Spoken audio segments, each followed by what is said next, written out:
Before I get into everything, I want to say that this is me thinking out loud. Okay, like I cannot recommend any of this stuff. It's all based on the PTR, and a lot of it might change. I just copied my scribe and alchemist to the PTR and gave the dice station a try, and there are a lot of theories going on in my head that I wanted to share with you guys. Now, this is not something rock solid and it might change. Just remember that. But let's get into it.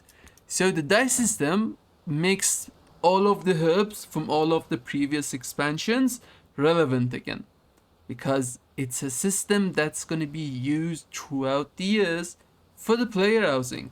And all of the dice need a pigment. Now, if you don't know what the pigments are the stuff that you get while milling herbs with the inscription profession. Like, we had a lot of pigments from before, but right now we have quite a lot added to the game for the early access or maybe the midnight launch. I'm not sure which one of them. But right now the dice system itself is disabled on the PTR, but there are info about it inside. Like, we have a lot of dice right here. And you're going to be using them to decorate your house, and everybody's going to be doing that when the early access launches. So let's take that in for a moment. We have a lot of dice, a lot of variations of the colors for the decor, and we can craft them and put them on the auction house. So they can be sold on the auction house. So there is gold to be made. How much? I'm not sure. And there are a few things to talk about here. The first obvious one is that your scribe and your alchemist gonna be creating this stuff and putting them on the auction house when the feature launches, whenever that is. And you're gonna make a lot of gold with that. That's just simple as that. You just log in, get to milling the herbs. I'm not sure if the pigment itself will be tradable. There's not enough info on the tooltip. It might be. It might be just as easy as going to the auction house, buying the white dye pigment, and then crafting every new housing dye just like that, and then putting it on the auction house. That's just a simple thing that you can do to make gold, right? Probably that's the easiest thing, and that's gonna be the cheapest version. And although it's gonna be a very cheap version of everything because everybody's gonna be doing that, it's really simple. Still, you can make a bunch of gold with it for the first week that the feature launches. Again, I'm not sure if the dye system will be accessible in the early access in the December that we get for 11.27. Maybe it's just a version that we get access to the houses, but we get access to the dyeing system in the midnight. We're not sure what's going on. Blizzard isn't talking a lot about every specific detail surrounding the player housing, but we can just speculate to what we can do. Next thing I want to talk about is that this is the system. This is what most people actually look up and see, that there's a lot of dice. But when you get curious and you check the inscription and search for pigments right here, you see a whole new category called the housing dye pigment. I'm not sure if any of this stuff will be changed or if these things are set in stone, but when you open the menu, you see the names from each herb that you can mill to get that black dye pigment. So yeah, if you want to make black dye pigment, you need Fadeleaf, Felweed, Lichbloom, Nagrand Arrowbloom, Desecrated Herb, Azshara Veil, Yseralline Seed, that's hard to pronounce, Riverbud, WoW, Writhebark, and Blossom so far. Now, you can get the black type pigment as the system that I'm seeing in the PTR right now from all of this stuff, doesn't matter which one of them you mill, you get the black dye pigment. If that is the system, the best way is to just find the cheapest herb that you can, make a lot of black dyes and put them on the auction house. You can also invest in any of these herbs and then sell the herbs itself on the auction house for a profit margin that you see fit, like increase in the price for 10%, 20%.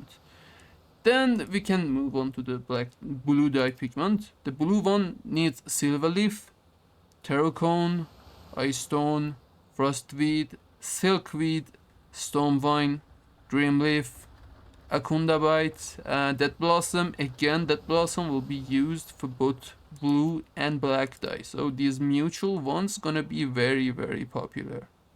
This will probably be a better investment option if you're doing it. The green, oh yeah, I didn't complete the blue one. Bubble Poppy and LureDrop. I imagine most people will go for the previous expansion herbs because they would be cheaper when the feature rolls out. But just have all of that in your brain and process it as you want, and just make decisions to where to invest and what to do with this stuff. I cannot stress that enough. This is just me thinking out loud. I'm not sure what I'm gonna do. I'm not sure what's gonna happen with the economy, but I wanted to make this video. The green one's gonna be Swiftthistle, Felweed, Addler's Tongue, Nagrand Arrowbloom. Like, you can see a lot of these names getting repeated and being used for mutual pigments. Like, you can craft multiple pigments from previous expansion herbs. That's gonna be really, really valuable. That's gonna change a lot of old world farming stuff. Like, there's gonna be people farming this if we run out of supply. We have green, Teal leaf, Azshara again, Dreamleaf, Riverbud. This is mostly the same for the green.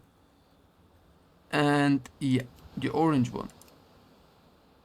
Golden Sansam, Nightmare Vine, Goldclover, Fireweed, Rain Puppy, HeartBlossom. I'm seeing new ones here, so this is good. Foxflower, Siren's Pollen, Windowbloom, Writhebark again, and LureDrop. This stuff might change, so make sure when you log in, when the feature has rolled out, to check every single one of these stuff. We might get changes in the later builds of PTR, but this is the first housing stress test for the PTR, so yeah. This might change drastically.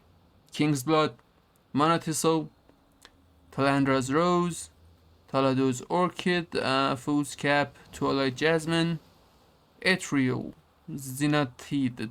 Oh, come on, this is hard to pronounce. Yeah, Vigil Storage. The names are quite great. Bloom, or Benit, or Binit, whatever. That was for purple. Red ones are Mage Royal, Netherbloom, Tiger Lily, Fireweed, Rain Puppy, Cinderbloom, Astral Glory, Starmust, Widowbloom, Saxifrage, Arato Spear. Then there's gonna be a teal version. Bruiseweed, Terocone, Lichbloom, Starflower, Silkweed, Stormvine again, Yseralline Seed, Siren's Pollen, Marrowroot. That was the first, I think. Maybe it was used for black one, can't remember. Bloom and Urbanet. The white one, Peacebloom. Yeah, Peacebloom is the white one, great. Rage Veil, Icethorn, Talado's Orchid, Snow Lily, Whiptail, Fian Skull. Yeah, I hope I pronounced that one right too. Yeah.